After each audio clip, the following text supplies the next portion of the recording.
জেলা বিএনপির টিম নিয়ে আমাদেরকে ফুল দিয়ে বরণ করেছেন। আমাদের সকলের প্রিয় আকন্দ ভাই বাংলাদেশ জামাত ইসলামীর পক্ষ থেকে পুরো টিম নিয়ে ফুল দিয়ে বরণ করেছেন। তার চেয়ে অবাক করা বিষয়, বৈষম্য বিরোধী ছাত্র আন্দোলনের ভাইয়েরা, প্রতিনিধিরা, তারাও এসে ফুল দিয়ে আমাদেরকে বরণ করেছেন। তার মানে ময়মনসিংহের এই স্টেজ হয়ে গেছে পুরো বাংলাদেশ। ঠিক কিনা বলেন? আমরা এরকম বাংলাদেশ চাই কি চাই না? যেখানে ভেদাভেদ থাকবে না, মারামারি থাকবে না, এক আগে আমরা একত্রিত হব। সবার আগে দেশ। আওয়াজ করে বলেন, সবার আগে কি?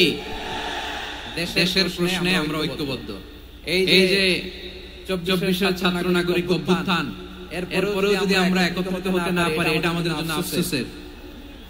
এই যে অন্তর্ভুক্তিমূলক ইনক্লুসিভ দলমত নির্বিশেষে আপনারা সবাই আজকের স্টেজে একত্রিত হয়েছেন, আমি খুব খুশি হয়েছি। আমি সবার জন্য প্রাণ ঢালা দোয়া এবং অভিনন্দন জানাচ্ছি। প্লে কার্ড নিয়ে যারা দাঁড়িয়েছেন তাদেরকে শুভেচ্ছা, ব্যানার নিয়ে অনেকে দাঁড়িয়েছেন, শুভেচ্ছা। ফিলিস্তিনের পতাকা নিয়ে দাঁড়িয়েছেন, তাদেরকে শুভেচ্ছা। লা ইলাহা ইল্লাল্লাহ মুহাম্মাদুর রাসূলুল্লাহর পতাকা উড্ডয়ন করছেন, তাদেরকে প্রাণ ঢালা অভিনন্দন। আমার প্রিয় ভাইরা, আমি চাইবো যে 1 থেকে 1.5 ঘন্টা আমরা একটু নিশ্চুপ থাকি। আইন শৃঙ্খলা এবং ভলান্টিয়ার্স যারা আছে, স্বেচ্ছাসেবক, তারা সর্বোচ্চ চেষ্টা করছে সুশৃঙ্খল পরিবেশের জন্য। সব জায়গায় নিশ্চুপ, 2-1 জায়গায় একটু ঠিকঠাক হচ্ছে। আপনারা ঠিক হয়ে হয় বসে যাবেন, নয় দাঁড়িয়ে শুনবেন। আওয়াজ করা যাবে না আজকের এই প্রোগ্রামে। আওয়াজ করবেন। রোজা রাখছেন না সবাই? হ্যাঁ, অধিকাংশ রোজা, আমরা সবাই রোজা। রোজা রেখে শাউট করে কথা বলা আমার জন্য কষ্টকর। আমি এই সহযোগিতাটুকু চাইবো। সবাই রোজাদার। এই যে হাজার হাজার লাখ জনতা আমি দেখতে পাচ্ছি, নিজের সেফটি সিকিউরিটি এনশিওর করে মুভ করবেন। সামনে গেলেও দেখে শুনে, পেছনে গেলে দেখে শুনে, কোনো দুর্ঘটনা, হতাহতের ঘটনা যাতে না ঘটে। ময়মনসিংহের জেনজি তারা যে সুশৃঙ্খল, আজকে গোটা বিশ্বকে দেখাই দিতে হবে এখান থেকে। ঠিক কিনা বলেন? মাশাআল্লাহ। আমার প্রিয় ভাইরা, আসুন আমরা কাল বিলম্ব না করে মহাবিশ্বয় মহাকালফল কোরআন আল কারীম থেকে তাফসীর শুনে, যেহেতু এটা তাফসীরুল কোরআনের প্রোগ্রাম, আর কোরআনের প্রোগ্রামের একটা আদব আছে, একটা বৈশিষ্ট্য আছে। এখানে হট্টগোল করা যায় না। হট্টগোল করা যায় না। মাশাআল্লাহ, মাশাআল্লাহ। নিজ দায়িত্বে আইন শৃঙ্খলা বাহিনী থামতে বলবে, স্বেচ্ছাসেবকরা থামতে বলবে না। আপনি দায়িত্বশীল। আজকে আপনি হচ্ছেন এই প্রোগ্রামের হোস্ট, আমি গেস্ট। সো গেস্টের সাথে কি আচরণ করবেন আমি দেখতে চাই। সবাই ঠান্ডা হয়ে যাবে, কোনো আওয়াজ নাই। মাশাআল্লাহ, এই তো বলার সাথে সাথে ঠান্ডা হয়ে গেছে। মাশাআল্লাহ, এই যে এদিকটাও আওয়াজ হচ্ছিল, এখন ঠান্ডা। মাশাআল্লাহ, মাশাআল্লাহ, তাবারাকাল্লাহ। জি দেখেছি। শান্ত হতে হবে, শান্ত হতে হবে। আমি শুরুতেই হাত নাড়িয়ে শুভেচ্ছা জানিয়েছি আপনাদের। একটু পর হাত নাড়ালে আলোচনায় ব্যাঘাত ঘটবে। আমরা একটু নীরব হয়ে বসি, কয়েকটা জরুরি কথা শেয়ার করবার আছে আপনাদের সাথে। এই বার্তাগুলো আমরা আজকে নিয়ে যাব। যখন আওয়াজ করতে বলবো, বাঘের বাচ্চার মতো সিংহ শার্দুলের গর্জন করে আওয়াজ করতে হবে। আর যখন নিশ্চুপ থাকতে বলবো, পিন পতন নীরবতা, কিপ সাইলেন্ট। একেবারে এই তো। মাশাআল্লাহ, মাশাআল্লাহ, very good, I love it, I like it, the Zenzi of Mymensingh, মাশাআল্লাহ, মাশাআল্লাহ। আমার প্রিয় ভাইরা, আমি আজকে এই চমৎকার দুপুরে সূরাতুল আহজাবের 35 নম্বর আয়াত তেলাওয়াত করেছি। কত নম্বর আয়াত? আপনারা আমার দিকে তাকান। আপনাদের মাথার উপরে ড্রোন গেলে ওইটা নিয়ে ব্যস্ত হওয়ার দরকার নেই। আমার দিকে তাকান। 1 to 1, ব্রেন টু ব্রেন, আমার দিকে তাকান।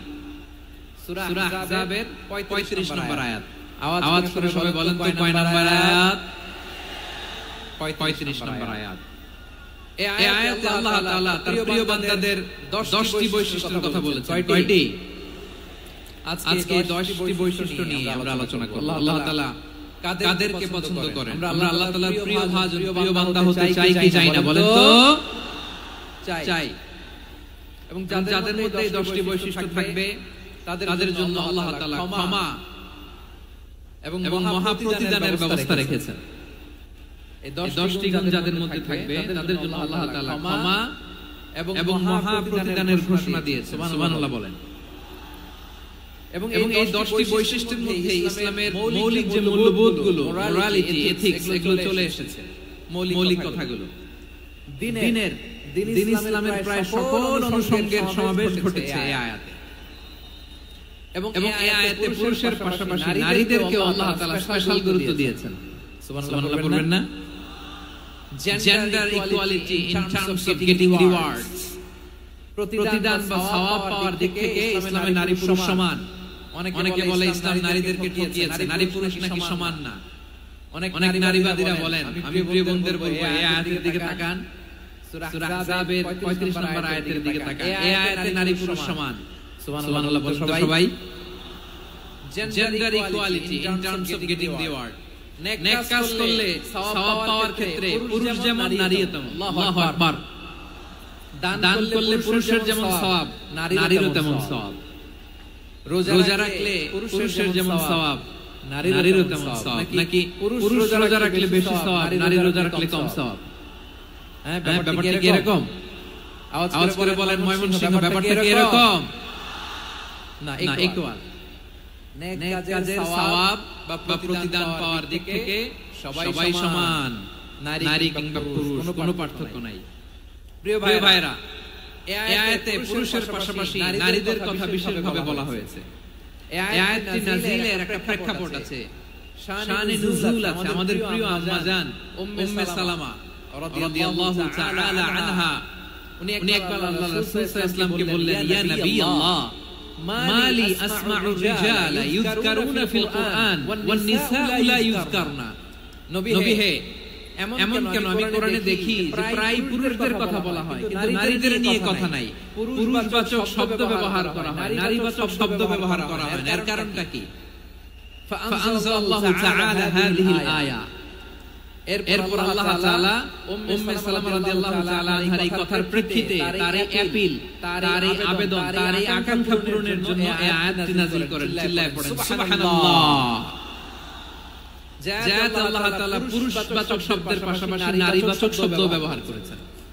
যেমন ধরেন মুমিনিন, এটা বললে এর মধ্যে পুরুষও আছে নারীও আছে। মুসলিমিন, এটা বললে এর মধ্যে পুরুষও আছে নারীও আছে। কিন্তু এই আয়াতে আল্লাহ তাআলা মুসলিমিন বলার সাথে সাথে আবার বলেছেন মুসলিমাত। ইন্নাল মুসলিমিনা ওয়াল মুসলিমাতি ওয়াল মুমিনিনা ওয়াল মুমিনাতি ওয়াল কানিতিনা ওয়াল কানিতাতি। পুরুষবাচক শব্দের পাশাপাশি আবার এক্সট্রা নারীবাচক শব্দ ব্যবহার করেছেন। আলহামদুলিল্লাহ বলেন।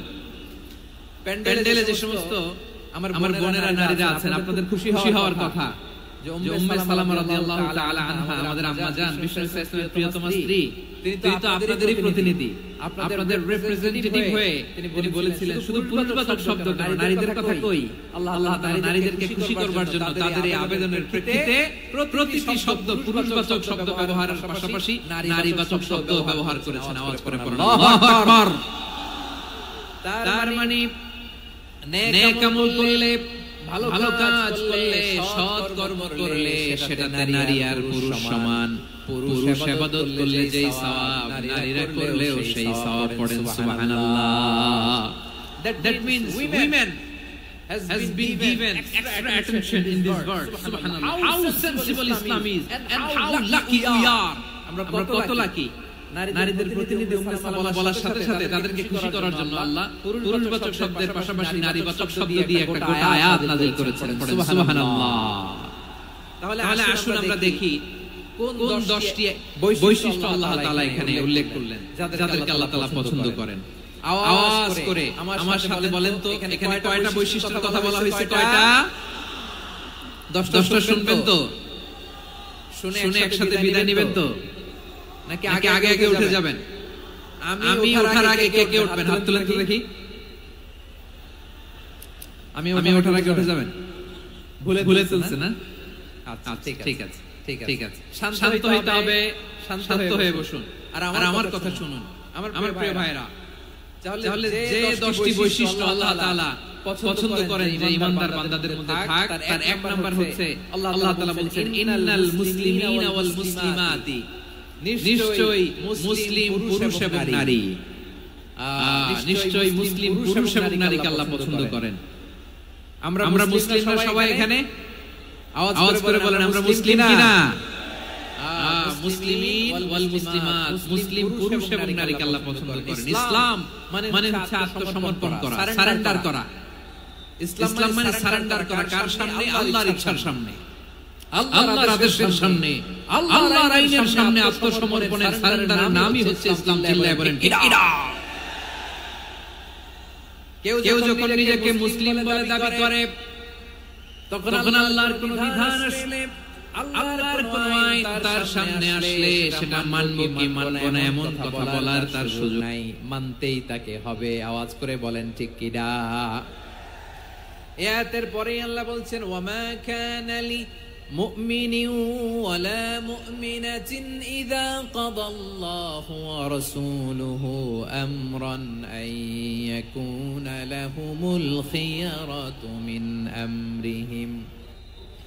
আল্লাহর পক্ষ থেকে কোন বিশ্বাসী নারী পুরুষের সামনে যখন কোন বিধান আসে, কোন আইন আসে, তখন সে আইন সে মানবে না এমন কোন অপশন তার নাই। মানলেও হবে, না মানলেও হবে এমন কোন অপশন আছে নাকি বলেন? এমন কোন অপশন নাই। আল্লাহর আদেশ আসার সাথে সাথেই সেটার সামনে আমরা সারেন্ডার। ঠিক কিনা বলেন? আল্লাহর আদেশ আসলেই সারেন্ডার, আল্লাহর কথা আসলেই সারেন্ডার। এখানে আমার কথা চলবে? প্রিয় ময়মনসিংহবাসী আওয়াজ করে বলেন, আল্লাহর আদেশের সামনে আমার নিজের কোনো ইচ্ছা আছে? আমার কোনো কথা আছে? যারা আল্লাহর আদেশের সামনে নিজেকে সঁপে দেয়, যারা আল্লাহর আদেশের সামনে নিজের ইচ্ছাকে বিসর্জন দেয়, যারা আল্লাহর বিধানের সামনে নিজের কথা, খায়েশ সবকিছুকে স্যাক্রিফাইস করে, তারাই হচ্ছে মুসলিম। সুবহানাল্লাহ বলেন। এজন্য আল্লাহ বলেন আমার প্রিয় বান্দাদের প্রথম বৈশিষ্ট্য তারা হচ্ছে ইন্নাল মুসলিমিনা ওয়াল মুসলিমাতি, তারা আমার বিধানের সামনে আত্মসমর্পণ করে, আমার আইনের সামনে আত্মসমর্পণ করে, আমার কথার সামনে তারা কোনো কথা বলে না। কারণ গোটা দুনিয়ায় আকাশে কিংবা জমিনে যেখানেই যেটা থাক না সব সারেন্ডার করেছে এক সত্তার সামনে। জোরে বলেন তিনি কে?